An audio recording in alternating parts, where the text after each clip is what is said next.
এক ছোট্ট শহরের কোণে রাফি নামে এক তরুণ ছেলে থাকত। বয়স তার বড়জোর ২০-২১ হবে। দেখতে শুনতে সাধারণ হলেও তার মাথার ভেতরটা ছিল অসাধারণ জটিল। সে সব সময় ভাবত, সারাক্ষণ ভাবত, থামতেই পারত না। সকালে চা খেতে বসলে মনে হতো আজকের কাজটা আগে করি নাকি কালকেরটা। পড়তে বসলে মনে হতো এই অধ্যায়টা বাদ দিয়ে ওটা পড়া দরকার। রাতে বালিশে মাথা রাখলেও চিন্তারা এসে ভিড় করত। ঘুম আসত না, শুধু চিন্তা আর চিন্তা আর চিন্তা। এই চিন্তার ভার বহন করতে করতে রাফি ভেতর থেকে ক্লান্ত হয়ে পড়েছিল, কিন্তু কাউকে বলতেও পারত না। মনে হতো বললে কেউ বুঝবে না। সেই শহরেই একটি ছোট পার্কের ধারে থাকতেন এক বৃদ্ধ মানুষ, নাম করিম সাহেব। তিনি একসময় মানসিক স্বাস্থ্য নিয়ে কাজ করতেন, এখন অবসরে আছেন। শান্ত, ধীর, কথায় গভীরতা আছে। পাড়ার লোকজন বলতো ওনার সামনে বসলে মনটা কেমন হালকা হয়ে যায়। একদিন বিকেলে রাফি পার্কের পাশ দিয়ে যাচ্ছিল। মাথায় তখনও চিন্তার ঝড়। হঠাৎ দেখল করিম সাহেব একা বেঞ্চে বসে আছেন, আকাশের দিকে তাকিয়ে। রাফি থমকে গেল, একটু দ্বিধা করল, তারপর সাহস করে কাছে গেল। করিম সাহেব মুখ তুলে তাকালেন, নরম গলায় বললেন, বসো। সেই একটা কথাতেই রাফির বুকের ভেতরটা কেমন নরম হয়ে গেল। সে বসল, তারপর ধীরে ধীরে সব বলল। কিভাবে সে মন স্থির রাখতে পারে না, কিভাবে একটা চিন্তা সরলে আরেকটা আসে, কিভাবে রাতের পর রাত সে ঘুমাতে পারে না। করিম সাহেব মনোযোগ দিয়ে শুনলেন, তারপর একটু চুপ করে থেকে বললেন, রাফি, আমি তোমাকে কোনো জাদুর সমাধান দেব না, তবে একটা ছোট্ট কাজ দেব।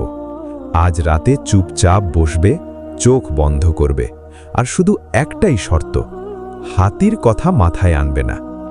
রাফি অবাক হয়ে বলল, হাতির কথা কেন ভাবব? হাতির সাথে আমার কি সম্পর্ক?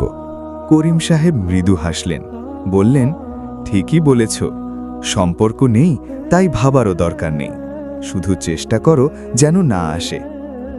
রাফি বাড়ি ফিরল, রাতে বসল, চোখ বন্ধ করল, আর তখনই মাথায় এলো হাতির কথা ভাবব না।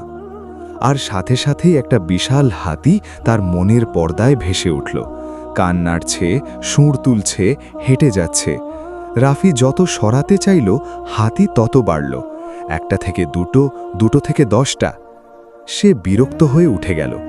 পরদিনও একই, চোখ বন্ধ করলেই হাতি। অবশেষে সে আবার করিম সাহেবের কাছে গেল।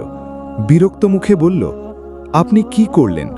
আগে কখনো হাতির কথা মাথায় আসতো না, এখন সারাক্ষণ হাতি। করিম সাহেব এবার একটু জোরেই হাসলেন, তারপর বললেন, এটাই দেখাতে চেয়েছিলাম, তুমি যে চিন্তাকে যত জোরে ঠেলে সরাতে চাও সে তত জোরে ফিরে আসে। তোমার মাথার ভেতরের চিন্তাগুলো ঠিক এভাবেই কাজ করছে। রাফি ধীরে মাথা নাড়ল। করিম সাহেব আবার বললেন, তোমার আসল সমস্যাটা কি বলো তো? রাফি একটু থামল, তারপর বলল, সামনে বড় একটা পরীক্ষা আছে, পুরো ভবিষ্যৎ যেন এর উপর দাঁড়িয়ে। সারাক্ষণ ভাবি যদি ভালো না হয়, যদি সব শেষ হয়ে যায়। করিম সাহেব কথা না বলে পাশের একটি গাছের দিকে তাকালেন। একটা পাতা তখন ধীরে ধীরে বাতাসে ভেসে নামছিল। কোনো তাড়া নেই, কোনো টান নেই, বাতাস যেদিকে নিয়ে যাচ্ছে সেদিকেই যাচ্ছে। পাতাটা এসে রাফির পায়ের কাছে থামল। করিম সাহেব বললেন, এই মুহূর্তে তোমার মাথায় কোনো চিন্তা ছিল? রাফি চমকে গেল। সত্যিই তো, এই কয়েক সেকেন্ড সে শুধু পাতাটা দেখছিল, না পরীক্ষার ভয়, না ভবিষ্যতের দুশ্চিন্তা। মনটা একদম ফাঁকা, হালকা। সে অবাক হয়ে বলল, এটা কিভাবে হলো? করিম সাহেব বললেন, এটাই বর্তমান মুহূর্ত। তোমার সব উদ্বেগ আর দুশ্চিন্তা থাকে হয় অতীতে নয়তো ভবিষ্যতে, কিন্তু শান্তি থাকে শুধু এই মুহূর্তে। তুমি ওভারথিঙ্কিং করার সময় নিজের মাথার ভেতরে বাস করো, একটা চিন্তার পর আরেকটা জোড়া লাগাও, কিন্তু ভুলে যাও যে তোমার চিন্তার বাইরেও একটা জীবন আছে। তিনি একটু থেমে আবার বললেন, নদীকে একটা বালতি জলে মাপা যায় না, নদী বোঝা যায় তার প্রবাহ দেখে। তোমার জীবনও এই নদীর মতো, আর তুমি সেই বালতির জল দিয়ে পুরো নদী বোঝার চেষ্টা করছো। রাফি চুপ করে রইল। করিম সাহেব বললেন, চিন্তা এলে তাকে ঠেলে সরিও না, শুধু বলো, হ্যাঁ একটা চিন্তা এসেছে, তারপর চারপাশে তাকাও, দেখো কি হচ্ছে, শোনো কি শোনা যাচ্ছে। আর যদি কোনো সমস্যা মাথায় আসে, কাগজে লিখে একটাই প্রশ্ন করো, এটা কি আমার নিয়ন্ত্রণে আছে? যদি থাকে সমাধান করো, যদি না থাকে এক মুহূর্তও ভেবো না। রাফি ধীরে উঠে দাঁড়ালো। মনটা এখন অনেকটা হালকা, বুকের ভেতরের সেই চাপটা কোথায় যেন একটু কমে গেছে। সে বলল, ধন্যবাদ স্যার। করিম সাহেব হাসলেন, বললেন, যাও, আর মনে রেখো, তোমার চিন্তাই তোমার জীবন নয়, তোমার জীবন নির্ভর করে তুমি প্রতিদিন কি করছো তার উপর। রাফি বাড়ির পথ ধরল। আকাশে তখন সন্ধ্যের আলো নামছে।